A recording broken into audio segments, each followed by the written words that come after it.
ನಾನಿವತ್ತು ನಿಮ್ಗೆ ದಕ್ಷಿಣ ಭಾರತದ ಅಯೋಧ್ಯೆ ಎಂದೇ ಪ್ರಸಿದ್ಧವಾಗಿರುವ ಶ್ರೀರಾಮ ಕ್ಷೇತ್ರ ದೇವಸ್ಥಾನನ ತೋರಿಸ್ತೀನಿ. ಹಾಯ್, ಎಲ್ಲರಿಗೂ ನಿಮ್ಮ ಚಿನ್ನದ ನಾಡಿನ ಹುಡುಗಿ ಮಾಡುತ್ತಿರುವ ನಮಸ್ಕಾರ. ಬನ್ನಿ ವಿಡಿಯೋ ಸ್ಟಾರ್ಟ್ ಮಾಡುವ. ಅದೇ ಹೇಳಿದ್ದೆ ಅಲ್ವಾ, ಮಂಜುನಾಥನ ದರ್ಶನ ಮುಗಿಸ್ಕೊಂಡು ರಿಟರ್ನ್ ಆರ್ಚ್ ಹತ್ರ ಮತ್ತೆ ಬಂದ್ವಿ ಅಂತ.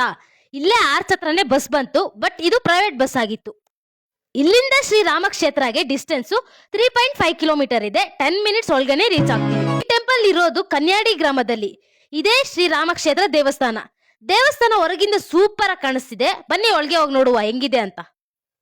ಇಲ್ಲಿನ ಆರ್ಕಿಟೆಕ್ಚರ್ ಮತ್ತೆ ಇಂಟೀರಿಯರ್ ಎಲ್ಲಾನು ಡಿವೈನ್ ಫೀಲ್ ಕೊಡುತ್ತೆ. ನೋಡ್ಬೋದು ಎಷ್ಟು ಚಂದ ಕಾಣ್ತಾ ಇದೆ ಅಂತ. ಧರ್ಮಸ್ಥಳಕ್ಕೆ ಬರುವ ಭಕ್ತರಿಗೆ ರಾಮನ ಅನುಗ್ರಹ ದೊರೆಯಲೆಂದು ಈ ಸುಂದರ ರಾಮ ಮಂದಿರವನ್ನು ನಿರ್ಮಿಸಿದ್ದಾರೆ. ಮೇಲೆ ಹೋಗ್ತಾನೆ ಮೊದಲು ದರ್ಶನ ಆಗೋದೇ ಗಣಪತಿದು. ಅಲ್ಲಿನ ದರ್ಶನ ಪಡೆದು ನಂತರ ದೇವಾಲಯದ ಮುಖ್ಯ ಗರ್ಭಗುಡಿಯಲ್ಲಿ ಪಟ್ಟಾಭಿಷೇಕದ ಭಂಗಿಯಲ್ಲಿರುವ ಶ್ರೀರಾಮ, ಸೀತಾದೇವಿ, ಲಕ್ಷ್ಮಣ, ಭರತ, ಶತ್ರುಘ್ನ ಹಾಗೂ ಹನುಮಂತರ ವಿಗ್ರಹಗಳಿವೆ. ಅಲ್ಲಿಗೆ ಬಂದು ಆಶೀರ್ವಾದ ಪಡೆದುಕೊಂಡು ಮತ್ತೆ ದೇವಿಗಳ ವಿಗ್ರಹ ಹತ್ರ ಬಂದ್ವಿ. ಇಲ್ಲಿನ ಎಲ್ಲಾ ದೇವರುಗಳನ್ನ ಮಾರ್ಬಲ್ ಯೂಸ್ ಮಾಡಿ ಮತ್ತೆ ಗ್ರಾನೈಟ್ ಸ್ಟೋನ್ ಸಹ ಯೂಸ್ ಮಾಡಿದ್ದಾರೆ. 3 ಮಹಡಿಯ ಈ ದೇವಾಲಯದಲ್ಲಿ ಗಣಪತಿ, ಅನ್ನಪೂರ್ಣೇಶ್ವರಿ, ಶಿರಡಿ ಸಾಯಿಬಾಬಾ ಸೇರಿದಂತೆ ಅನೇಕ ದೇವರುಗಳು, ದೇವಿಗಳ ವಿಗ್ರಹಗಳು ಇವೆ. ದೇವಸ್ಥಾನದ ಹಿಂದೆ ಒಂದು ಪುಟ್ಟ ಗುಡಿ ಇತ್ತು ಅಂತ ಅಲ್ಲಿಗೆ ಹೋದ್ವಿ. ಹಿಂದೆಯಿಂದ ದೇವಸ್ಥಾನ ನೋಡಕ್ಕೆ ಈ ರೀತಿ ಕಾಣಿಸ್ತಿತ್ತು. ಮತ್ತೆ ಅಲ್ಲೇ ಗ್ರಹಗಳ ವಿಗ್ರಹಗಳು ಇತ್ತು, ಅಲ್ಲಿಗೆ ಹೋದ್ವಿ. ಇದನ್ನ ನವಗ್ರಹವನ ಅಂತ ಸಹ ಕರೀತಾರೆ. ಸ್ಥಾನದ ಪಕ್ಕ ಶ್ರೀರಾಮ ಕ್ಷೇತ್ರ ನಿರ್ಮಾಣ ಮಾಡಿಸಿದವರ ವಿಗ್ರಹವೂ ಇದೆ, ನೋಡಬಹುದು. ಮತ್ತೆ ಹೊರಗೆ ಹೋಗಿ ಒಂದು ಐಸ್ ಕ್ರೀಮ್ ತಿಂದು ರಿಟರ್ನ್ ಧರ್ಮಸ್ಥಳ ಬಸ್ ಹತ್ತಿದ್ವಿ.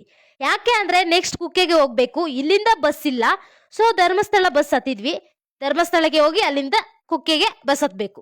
ಇವತ್ತಿನ ವಿಡಿಯೋ ಅಲ್ಲಿ ನಾನು ಒಂದು ಮಿನಿ ಅಯೋಧ್ಯೆ ನೋಡ್ದಂಗೆ ಆಯ್ತು. ನೆಕ್ಸ್ಟ್ ದೊಡ್ಡದಾಗಿ ಪ್ಲಾನ್ ಮಾಡಿ ಅಯೋಧ್ಯೆಗೆ ಹೋಗ್ತೀನಿ. ಇದೆಲ್ಲ ನಡಿಬೇಕು ಅಂದ್ರೆ ನಿಮ್ಮ ಸಪೋರ್ಟ್ ಮತ್ತೆ ನಿಮ್ಮ ಆಶೀರ್ವಾದ ನನ್ನ ಮೇಲೆ ಸದಾ ಇರಬೇಕು. ಏನಂತೀರಾ? ಸೊ ಧರ್ಮಸ್ಥಳಕ್ಕೆ ಹೋದ್ರೆ ಈ ಪ್ಲೇಸ್ಗೆ ಹೋಗೋದು ಮಿಸ್ ಮಾಡಲೇಬೇಡಿ. ಈ ದೇವಸ್ಥಾನನ ಕಂಪ್ಲೀಟ್ ಇನ್ಫಾರ್ಮೇಶನ್ ಕೊಟ್ಟಿದ್ದೀನಿ ಅನ್ಸುತ್ತೆ. ಸೊ ಗಾಯ್ಸ್, ಈ ವಿಡಿಯೋ ನಿಮ್ಗೆ ಇಷ್ಟ ಆಗಿದ್ರೆ ಲೈಕ್, ಶೇರ್ ಅಂಡ್ ಸಬ್ಸ್ಕ್ರೈಬ್ ಮಾಡಿ. ಮತ್ತೆ ನನಗೆ ಬಡ್ಜೆಟ್ ಫ್ರೆಂಡ್ಲಿ ನೇಚರ್ ಟ್ರಿಪ್ಸ್ ಹೋಗೋಕೆ ಯಾವ್ದಾದ್ರು ಗೊತ್ತಿದ್ರೆ ನಿಮ್ಗೆ ಕಮೆಂಟ್ ಮಾಡಿ ತಿಳಿಸಿ.